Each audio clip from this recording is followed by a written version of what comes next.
Hello, this is David Clive Price from davidcliveprice.com, and this is the podcast version of this week's challenge. When is it my turn? Running Asian business meetings. I often hear Western business people, including my own clients, say that they have difficulties understanding the right communication style to adopt in Asian business meetings, or with members of the company's Asia team. For example, when video conferencing.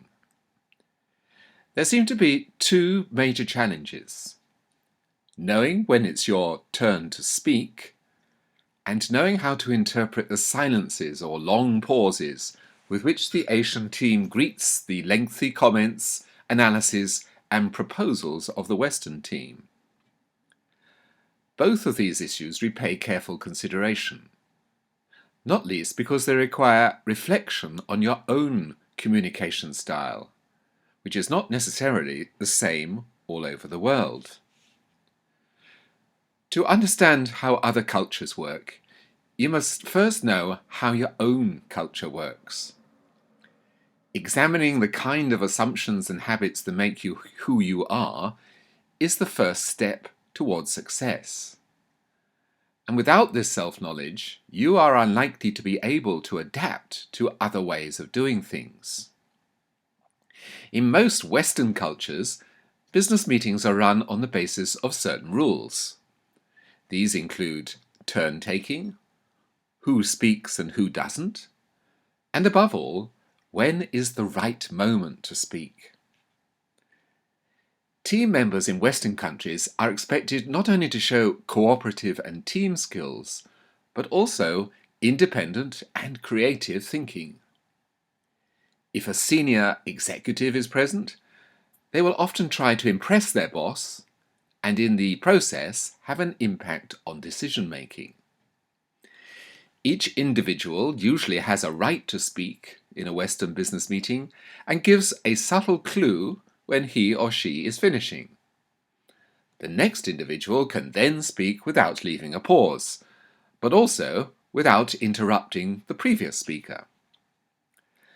Such a meeting style allows team members to assert themselves and make a difference without being either too thrusting or too passive. This is how everyone contributes to a lively and fairly seamless discussion. However, in many East Asian cultures, the rules for turn-taking in meetings are much more influenced by notions of harmony, face, and hierarchy. Deferring to an elder or more senior person often means not interrupting, allowing for longer pauses at the end of comments, and perhaps even total silence. This means that a Japanese team may respond to a detailed proposal with an ominous silence, or even appear to fall asleep. A Singaporean team, despite speaking fluent English, may seem reluctant to comment at the end of your careful and very detailed presentation. Perhaps unsurprisingly, Western teams react to these scenarios with bafflement. They feel threatened by what they see as a lack of participation. In fact, these pauses and silences indicate respect and careful thought, rather than any rush to fill the gap or respond to questions that demand immediate answers, as in more individualist Western countries.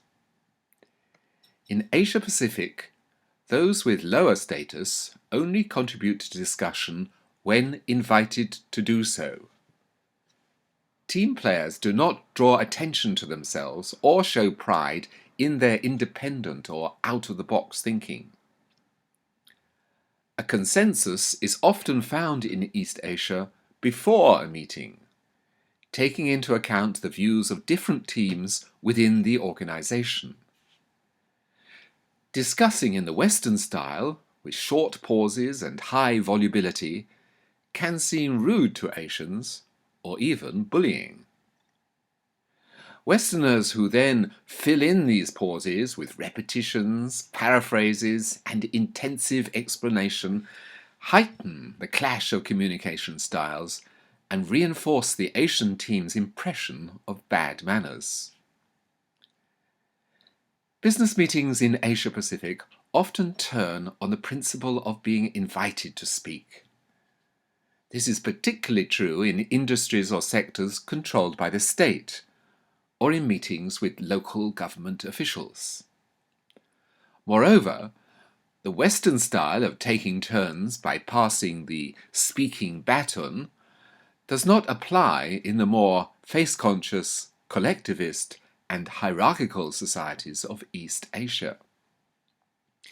Even in English-speaking Asian societies, where English is probably a second or even a third language, clarity, brevity, pauses, and silences are essential for conveying your most important messages. Brainstorming will not be the Asian response to your messages. Reactions will be conveyed slowly and obliquely, possibly not in the meeting itself, and often through non-verbal channels and body language.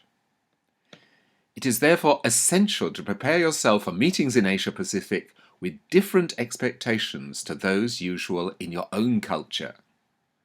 Only then will you find yourself on the right wavelength. Have you had a communications problem with meetings in Asia, or with your company's teams in Asia?